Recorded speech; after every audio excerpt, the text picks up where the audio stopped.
No offense. I got rude this time. Sorry. I'll start with you. How'd you end up teaming up with these guys? How'd you end up with these characters? Yeah. I was really bored. And I decided that, I should do something with my life. No, this guy and I go way back. We were brothers. This one and I, we've become like cosmic brothers. Oh. And these, we're cosmic, brother. We've just been longer. These guys, they do what they do. They're phenomenal filmmakers. They have 20 years experience in the field, and they work together. And Bren explained this platform and the way it needed to go down, and I just realized this is the future. Yeah. This is going to change everything.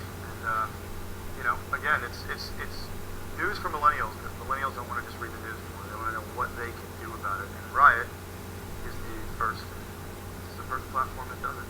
No, Riot's awesome. But you also are concerned with the Sierra Foundation. I mean, Foundation, you decided to take on not just general work, but this particular organization. Why? Sierra Club's phenomenal. I mean, they've all done. They've just done such incredible work. And this Riot Challenge is going to be, this is changing the game, man. I mean, I think we're at 700,000. So basically, yeah, I'm looking at the site now. $724,463 in money raised already. And then I look at your page here, and look at this. You're making some moves here yourself here, man. You're making look at all the donations coming in right now. Donations are coming in just right now. Yeah, that's so cool. Keep the donations coming. Yes, please. It's pretty incredible. I mean, I'll turn it over to them, because the idea that these guys, and it's so funny that this wasn't done before. Creating a platform, particularly because the youth component, Vampire Diaries, the demographic is primarily a younger set, and being able to empower young people with news, it's not just news, it links news to an action. And so now news is no longer just a one-way street, a dead end, and they're pioneering this, and it's mind-blowing, and it really is. It's just extraordinary. I don't really have too many words except just to get super technical about it, because otherwise I get really impassioned and we're going to run out of time. No, but I'm excited with it. And Bryn, this is exciting for me because, so many of us that were taught, you're going to be a journalist, you're objective, you have a view from nowhere, you remain detached. Yeah. The idea of advocacy journalism is something that has either had a negative connotation or something that is seen for a select few group of people who are kind of weirdos in the field. Yeah. You're helping pull that to the center. Something that we should be doing and something that's normalized. Well, I mean, it's for us, David and I both have been working in the field in the aid world for the last 10 years each in Haiti and Africa, and doing post-disaster, post-crisis, and those rules certainly don't apply when you're on the ground. If you see somebody in need who's struggling in front of you, go and help them. Right. So you don't snap a picture and hope for the bullshit. Yeah, you don't do that. So from us, now we're taking it with this new approach, and it's really exciting to see young people who say, hey, we're reading the news for the first time, and when we feel empowered by it and not just depressed. So it's been an exciting ride, and we're really excited about it, to have Ian especially on board. It's been great. I'm not anywhere near as pretty. Sorry. That way, that's arguable. That is arguable. Yeah. pretty. Oh, geez. And it got awkward. So no, that's the funny part. Actually, you're right. I'm oddly comfortable with all of this. Yeah. Embrace it, David.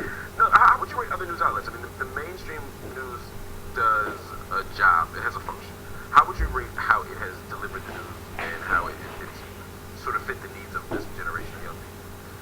I kind of feel that the rules of journalism are a little bit outdated. A lot of the mainstream media is still going by rules that applied to newspapers over 100 years ago, where there's sort of this objectivity where we have to take a step back, we can't interfere with nature. But technology's advanced to where you can report about this crisis in Syria, for example, the refugee crisis, and the horrors of what's happening over there. And we know that there are solutions. There are nonprofits doing incredible work on the ground. There are things that we can do. We can take action. So it seems logical to us that these are human beings suffering. Why not make the connection between the news that we consume and the actions that people can take? So I really see that the future of news is activism journalism. You shouldn't be allowed to talk about something happening bad around the world and not say this is what you can do about it. And social media plays a big role in that. Ian, you have a gajillion Twitter followers, and part of what that means is that you have access to large numbers of people. But it also means that young people are accessing social media as a primary way to understand the world, to engage the world, to learn about the world. But what role social media you think be playing in all of this? Is there a place for it? Well, I don't. To be honest with you, it doesn't exist without social media.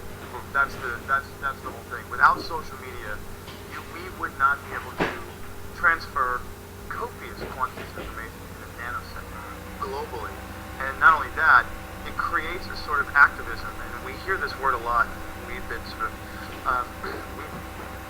this word has been thrown at us a lot called slacktivism. It's not slacktivism. We can show you quantifiable change. So where does you ask the question? Where does social media? What role does it play? It plays the biggest role. Being able to access that amount of people and inspire them, empower them, and then activate them. That's the new paradigm. That's the future. That's what's happening. And Bryan would not exist really without social media. By the way, neither would this. That's very true. It wouldn't. It just wouldn't. We cannot. Old models are not able to sustain the amounts of information that we are creating and that we need to take in. And so it's mind-boggling to me what role social media plays in this. So I can speak for all of us. Obviously, I'm so grateful to these people who come up with these platforms, who literally have designed these things and allowed us to ultimately change the world.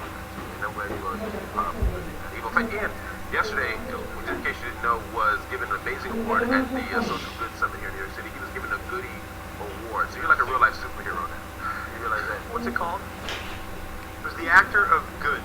No, the Oscar of good. The Oscar of Good. Great. Good. That's awesome. It's so cool. And by the way, thank you guys. Thank you everyone for voting.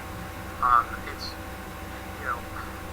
it's really cool to be getting these things. And it has nothing to do with me. It's just simply what I represent and the passion and compassion that we all sort of draw from the world.